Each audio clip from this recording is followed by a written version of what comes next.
کر بات کریں. دیش چلاتے ہیں آپ لوگ, بڑی بڑی ایجنسیاں لگی ہوئی ہیں, سب کو معلوم ہے. لیکن میں آپ کو عرض کر دیتا ہوں, جو لوگ حکومت چلاتے ہیں ان کی بارگاہ میں ادب کے دائرے میں عرض کرتا ہوں کہ یا تو ایک قانون ایسا بنائیں جو کہ نہیں بننا چاہیے, سمجھنا میری بات کو, یا تو قانون لائیں کہ ہر آدمی کے دھرم کے بارے میں بول سکتا ہے تو کوئی بات نہیں, حالانکہ یہ ہونا نہیں چاہیے. لیکن جو آپ لوگوں کا رویہ ہے نا, اس حساب سے کہہ رہا ہوں میں, یا تو ایک قانون بناؤ کہ ہندو مسلمان کے خلاف بول سکتا ہے, مسلمان ہندو کے خلاف بول, جب تو کوئی دقت نہیں ہے. اور ہونا ایسا قانون ہونا نہیں چاہیے, میں طنز اور تانے کے طور پر ہی بات کہہ رہا ہوں. اور نہیں تو پھر آپ ایک قانون لائیے, اگر مسلمان کسی ہندو دیوی دیوتاؤں کی برائی کرے اس کو اندر کرو, اور اگر ہندو بھی مسلمانوں کے نبی کے بارے میں کہے تو بابو اس کو کم سے کم مٹھائی تو مت کھلاؤ نا یار. میں ہندو مسلم نہیں کرتا ہوں, مجھے یہاں کے ہندو مسلمان سب جانتے ہیں, نہ ہم کرتے ہیں نہ کریں گے. ہم ہیں مذہب انسانیت کے ماننے والے, ہمارے محمد صلی اللہ علیہ وسلم نے ہمیں انسانیت سکھائی ہے. سبحان اللہ. اگر یہاں میڈیا کے کوئی لوگ کھڑے ہوں تو میں ان کے ذریعے ایک پیغام پہنچانا چاہوں گا کہ میڈیا والے پپو آپ ہیں ببلو ابھی, آپ کو ہمارے دین کے بارے میں کیا پتا, جو مسلمان کھڑے یہی دین کے بارے میں نہیں جانتے ہیں, تو میڈیا والوں کو کیا پتا ہمارے دین میں کیا اور کیا نہیں. یار دیش میں رہتے ہو, دیش کی غریبی کی بات کرو نا. لے دے کر کے ہمارے نبی, لے دے کر کے ہمارا مدینہ, لے دے کر, اس کا مطلب آپ کے پاس کوئی میٹر نہیں ہے بولنے کے لیے, کچھ نہیں ہے آپ کے پاس, کیا بولیں گے آپ. لہذا بھولے بھالے ہندو بھائیوں کے درمیان نفرتیں پیدا کرنے کے لیے میڈیا سے لے کر کے بعض بدماش باباؤں تک, اور بعض بدماش باباؤں سے لے کر کے بعض نیتاؤں تک, سب کی ایک پلاننگ ہے کہ کچھ کہا کہ تو دکھایا نہیں. ودیش جیسی روڈیں نہیں بنا سکتے, ودیش جیسی بجلی نہیں لا سکتے, گوروں کی جیسے کہ معاملات کر نہیں سکتے تو لڑاؤ, یہ ایک پلان بچا آخری. یہ آپ کر رہے ہیں, یہ ٹھیک نہیں ہے. آپ دیش چلاتے ہیں.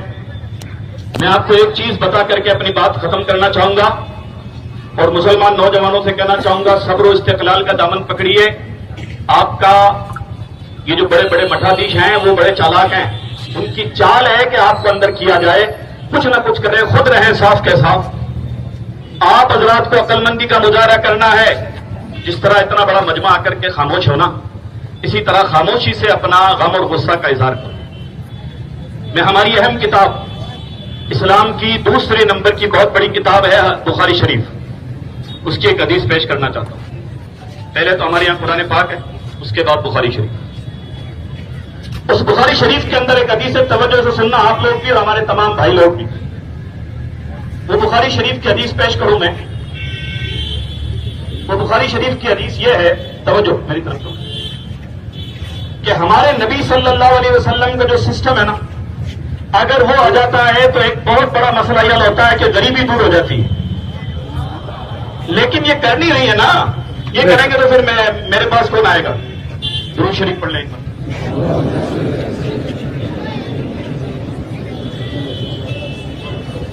شکشا اور غریبی دور کر دوں گا تو پھر میرے پاس کون آئے گا.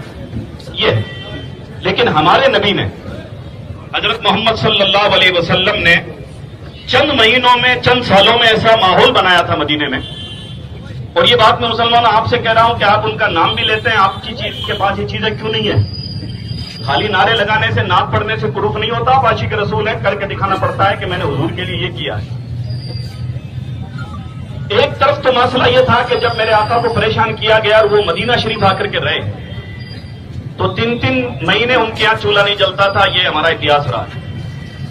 لیکن جب انہوں نے امیر اور غریب سب کو اکٹھا کر کے فرمایا اپنے اپنے حصے کی مدد کرو انسانیت کے لیے, جس کو بیت المال کہتے ہیں, بیت المال بنا.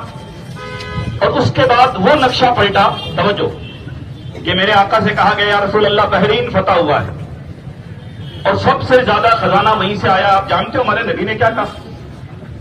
ہمارے نبی نے فرمایا ہمارا بیت المال یعنی ہمارا جو فنڈ ہے, ہمارا جو چیریٹی کا جو سینٹر ہے, وہ فل بھرا ہوا ہے. اس سارے مال کو روڈ